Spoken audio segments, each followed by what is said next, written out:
तो ज्योग्राफी आपका क्या है, ज्योग्राफी में दो विद्वान में आपका ज्योग्राफर हुए, एक तो हिकेटियस हुआ।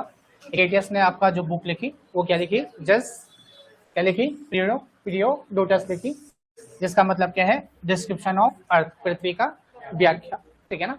और इसे ही क्या है, एच.एफ. टोजा ने क्या करा, आपका भूगोल का जनक कहा। दूसरा है आपका इरेटोस्थनीज। दूसरा क्या है आपका, इरेटोस्थनीज। इरेटोस्थनीज ने क्या करा, आपका कौन सी बुक लिखी, आपका ज्योग्राफिया लिखा, ठीक है ना।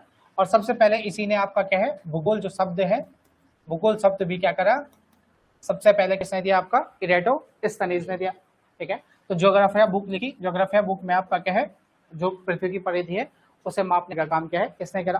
तो ज्योग्राफिया में क्या है, जियो और ग्राफिया दो शब्दों से बना है, जिसका अर्थ क्या होता है, आपका पृथ्वी का अद्ध, ठीक है ना। और जब इसने ये बुक लिखी, इसी आधार पर क्या है, मार्टिन ने इसे क्या कहा, आपका व्यवस्थित भूगोल का जनक कहा। तो दो चीजें होंगे आपका क्या है, एक तो हिकेटियस है आपके पास, और दूसरा आपके पास क्या है, इरेटोस्थनीज है।